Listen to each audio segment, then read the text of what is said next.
Good morning, students. I am well here, and I hope all of you are also well at your home. All of you must be studying at your home. You might have just understood the topics which I have already taught you. Today, we are here to discuss the last few topics that are left in this chapter, that are the differences between wildlife sanctuaries, national parks, zoos, after that, afforestation. What is the importance of afforestation? After that, how can soil erosion be prevented, and how can ecological balance be maintained? These are some of the topics that we are going to discuss today. So let us first recall what we have read in our last few classes. तो हमने जो चीज़ें पढ़ी है, मतलब हमने जो चीज़ें पढ़ा है, चीज़ों को जो हमने एनालाइज किया है वो इस तरह से कि हमने ये देखा कि फ्लोरा और फौना दो अलग अलग एस्पेक्ट्स हैं। नहीं, फ्लोरा प्लांट किंगडम के बारे में, वहीं पर फौना क्या है, एनिमल किंगडम के बारे में। फ्लोरा में हम क्या कहेंगे, जब भी हम बात करते हैं फ्लोरा के बारे में, तो फ्लोरा के बारे में हम ये कहते हैं कि फ्लोरा जो है वो क्या है, प्लांट किंगडम, वहीं पर फौना एनिमल किंगडम है। वहाँ पर मैंने आपको ये भी बताया था कि प्लांट और एनिमल दोनों ही इकोलॉजिकल पॉइंट ऑफ व्यू से बहुत इंपॉर्टेंट हैं। क्यों? क्योंकि उनका प्रिजर्वेशन ज़रूरी है, उनका जो बचाव करना है वो ज़रूरी है। रीज़न क्या है उसका? क्योंकि बहुत सारे ऐसे प्लांट्स हैं जिनको शेल्टर के लिए या अर्बनाइजेशन करने के लिए काम में लाया जाता है। मीन्स वर्ड की अर्बनाइजेशन एक वन ऑफ द इम्पॉर्टेंट कारण है जिनकी वजह से डिफॉरेस्टेशन होता है। अर्बनाइजेशन का मतलब क्या होता है? अर्बनाइजेशन का मतलब होता है कि गांव को हम शहर बनाने की कोशिश करते हैं।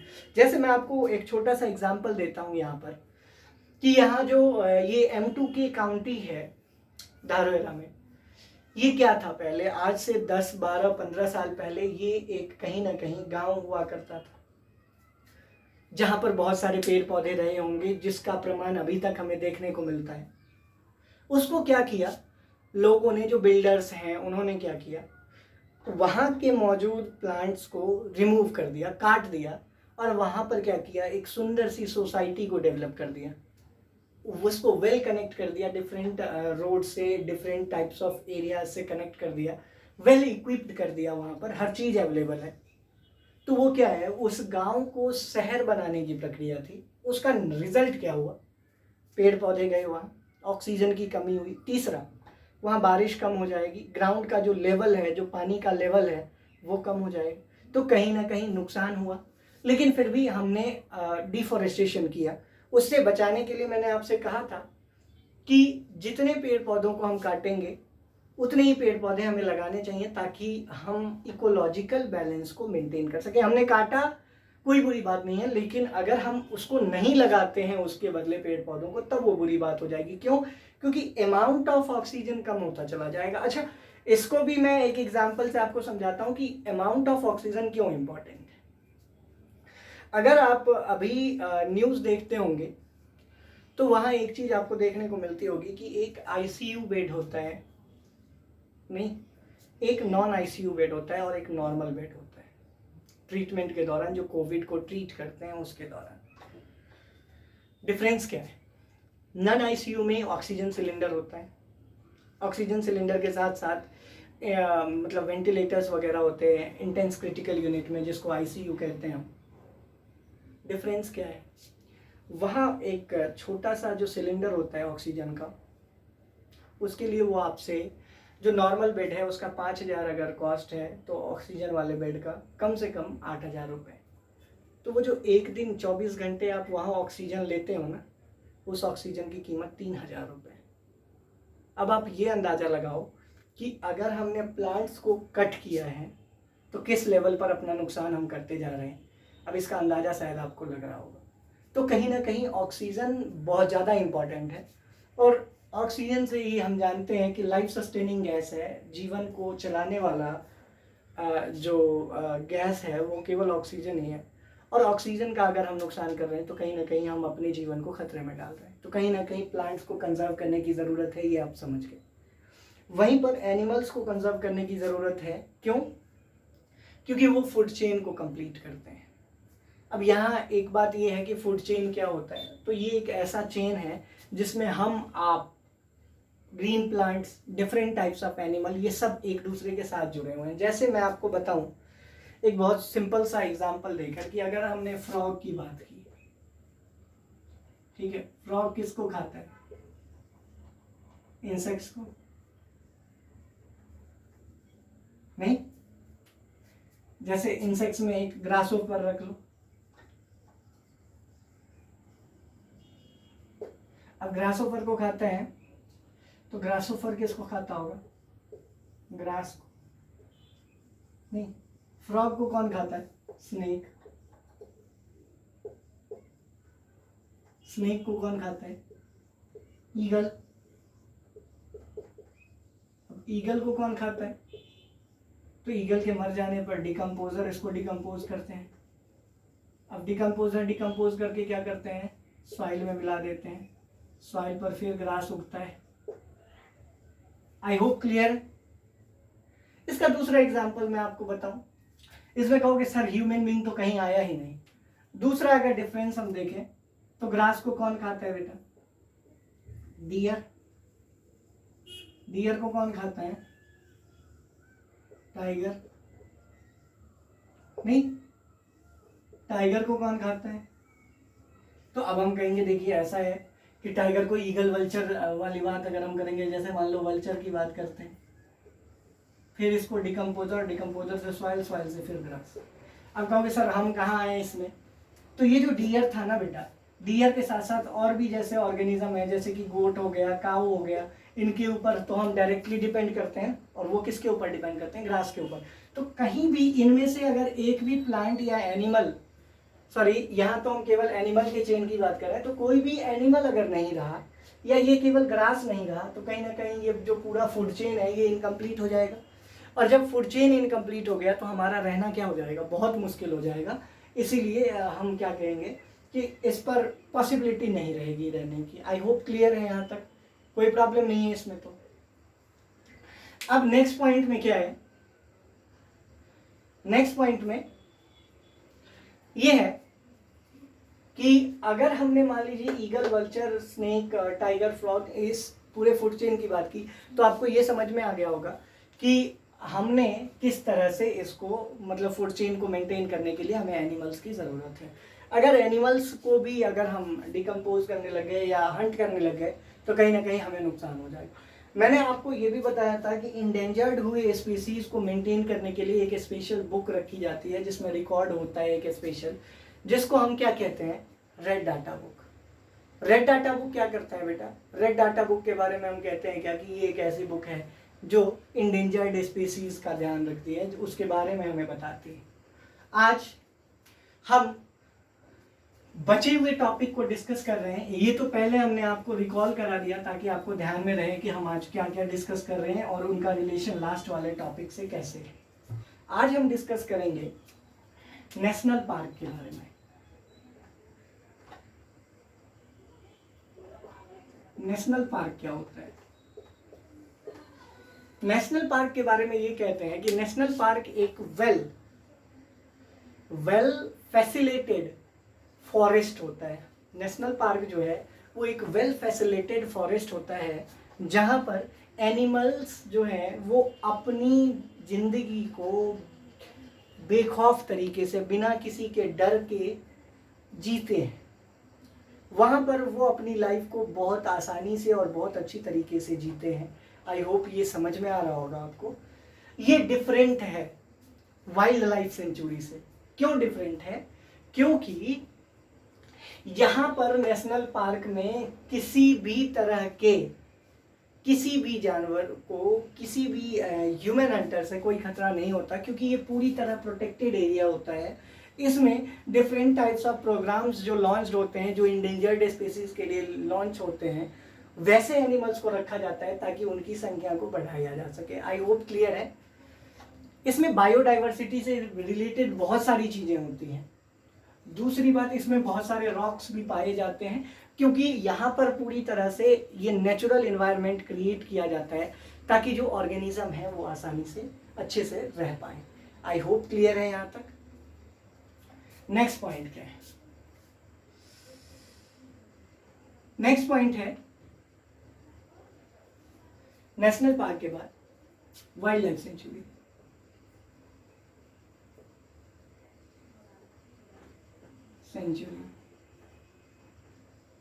वाइल्ड लाइफ सेंचुरी में क्या होता है बेटा? तो वाइल्ड लाइफ सेंचुरी के बारे में हम कहते हैं कि वाइल्ड लाइफ सेंचुरी जो है ये एक ऐसा प्लेस है जो प्रोटेक्टेड तो होता है, लेकिन यहाँ पर कुछ जो वहाँ आसपास रहने वाले लोग हैं उनकी एंट्री इसमें परमिटेड है। यहाँ पर किसी की एंट्री परमिटेड नहीं है।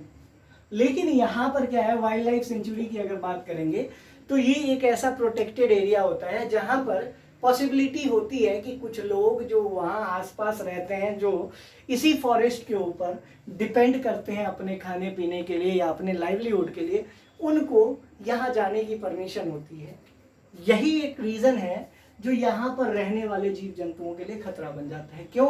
क्योंकि जो गांव वाले जो जिनको इसमें जाने की परमिशन है वो क्या करते हैं, पोचर्स जिनको हम हंटर कहते हैं उनके साथ मिलकर कई सारे जानवरों को मरवा देते हैं, जो कि वाइल्ड लाइफ सेंचुरी को less safer than national park बनाता है। Less safer than national park.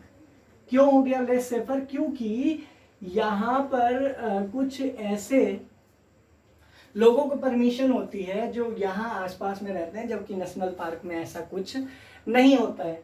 यहाँ पर क्या है कि ये नेशनल पार्क जो है ना, ये गवर्नमेंट ओन्ड होता है पूरी तरह से। इस पर कोई भी इसमें परमिशन लिए बगैर नहीं एंटर कर सकता, जबकि यहाँ पर परमिशन भी लगभग ना के बराबर मिलती है। लेकिन वाइल्ड लाइफ सेंचुरी में वहाँ रहने वाले लोगों को परमिशन होता है जाने के लिए। ये डिफरेंस जानना बहुत ज़रूरी है। उसके बाद अब देखो, यहाँ कोई एंटर ही नहीं करेगा तो यहाँ हंटिंग का चांस कहाँ है? लेकिन यहाँ चूंकि लोग एंटर करते हैं तो लोगों के साथ साथ क्या है, बहुत सारे हंटर्स भी एंटर कर जाते हैं जो मार पाने में ऑर्गेनिज्म को कामयाब हो जाते हैं, जिससे इकोलॉजिकल बैलेंस बिगड़ता है। I hope wild life sanctuary, national park आपको समझ में आ गया होगा। ये दोनों कैसे डिफरेंट हैं ये भी समझ में आ गया होगा। अब नेक्स्ट है जू। ZOO, जू। अब क्या है, इसको हम जी और जेड दोनों कहते हैं। तो जू के बारे में अगर हम कहें तो हम ये कहते हैं कि ये जो है ना, ये ह्यूमन क्रिएटेड फॉरेस्ट है। ह्यूमन के द्वारा क्रिएटेड फॉरेस्ट है ये। नहीं, जू के बारे में हम क्या कहेंगे, ह्यूमन के द्वारा क्रिएटेड फॉरेस्ट क्या है, जू। जू के बारे में हमेशा ध्यान रखना है कि ये क्या है, ह्यूमन क्रिएटेड फॉरेस्ट है। इंसान के द्वारा बनाया गया फॉरेस्ट क्या कहलाता है, जू कहलाता है। ये जो है, it is a type of prison. It is a type of prison. ये सबसे बेकार होता है। क्यों? क्योंकि इन दोनों में एनिमल्स को अपने हिसाब से रहने की आजादी होती है, जबकि यहाँ पर they are just captured, they are kept behind the closed door, kept behind the closed doors। नहीं, आप अगर गए हैं जू में तो वहाँ आपने नोटिस किया होगा कि जू में जाने के बाद आपको ये देखिएगा कि मंकी भी है तो वो जो है वो नेट के पीछे रहता है, कोई एनिमल ही है तो वो नेट के पीछे रहता है। जैसे स्नेक्स हैं तो उनके लिए अलग ही एक घर बना कर रखा गया है, उसमें वो स्नेक्स रहते हैं। कोई भी फ्री नहीं है वहाँ पर। आई होप क्लियर है। चलो आप ये कहोगे कि सर टाइगर्स को तो हम फ्री देखते हैं, तो टाइगर्स को फ्री जरूर देखते हैं, लेकिन उनके आसपास भी एक फेंसिंग होती है जिसको वो टाइगर्स भी क्रॉस नहीं कर पाते। आई होप आपको समझ में आ गया होगा। जू बिल्कुल डिफरेंट होता है इन दोनों से। इन दोनों में नेचुरल तरीके से लोग जी पाते हैं, मतलब लोग कह रहा हूँ मैं, बहुत सारे एनिमल्स जो हैं वो जी पाते हैं अपने तरीके से। लेकिन यहाँ पर क्या है, वो प्रिजन में होते हैं, उनको समय पर खाना मिलता है, समय पर ही उनको रहना होता है, और साथ में वो अपने मन से एक जगह से दूसरे जगह तक नहीं जा सकते। आई होप यहाँ तक समझ में आ गया होगा। तो ये डिफरेंस था डिफरेंट टाइप ऑफ स्टोरेज की अगर हम बात करें उनके लिए। अब एफॉरेस्टेशन और उसका इम्पोर्टेंस, अब हम क्या डिस्कस करेंगे बेटा, एफॉरेस्टेशन एंड इट्स इम्पोर्टेंस, जो एक लास्ट टॉपिक है इस चैप्टर का। एफॉरेस्टेशन क्या है? सबसे पहली बात तो ये कि what is the meaning of afforestation.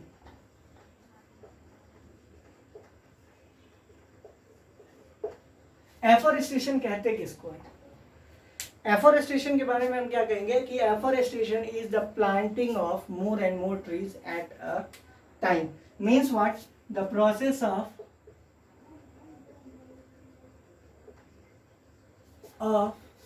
planting of more and more trees. The process of planting of more and more trees at a time, वो क्या कहलाता है? एफोरेस्टेशन कहलाता है। इसका बेनिफिट क्या है?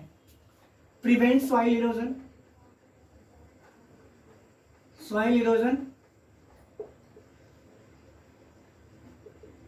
increases fertility of soil,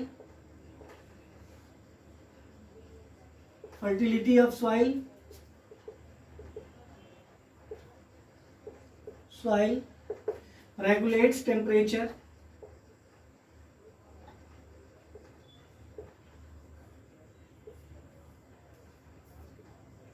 नहीं, उसके बाद enhances crop production,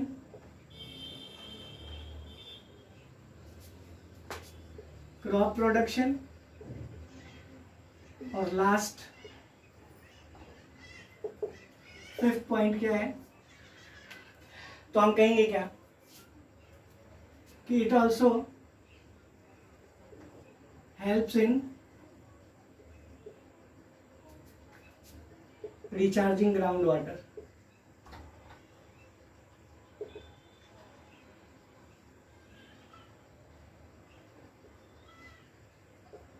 बहुत आसान है।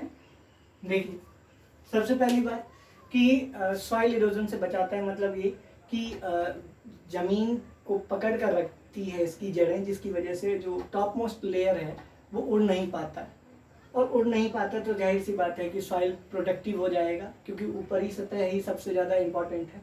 उसके बाद ये अगर रहेगा तो आपको पता है कि ऑक्सीजन की मात्रा बढ़ेगी, मॉइस्चर बढ़ेगा, तो कहीं ना कहीं टेम्परेचर भी जो है वो नॉर्मल होगा। उसके बाद क्रॉप प्रोडक्शन, अगर फर्टिलिटी सॉइल की बढ़ जाएगी, सॉइल उपजाऊ हो जाएगा, तो क्रॉप्स जो खेती है वो भी अच्छी होगी यहाँ पर। और लास्टली ये ग्राउंड वाटर को भी रिचार्ज करता है, मतलब जो अंदर मौजूद पानी का स्तर है उसको बढ़ाता है। आई होप क्लियर है। अब इस चैप्टर में जितनी भी चीज़ें थी हमने डिस्कस कर ली। अब नेक्स्ट क्लास में जब हम मिलेंगे तो इसके क्वेश्चन आंसर को डिस्कस करेंगे। Till then, stay home, stay safe, God bless you, thank you very much.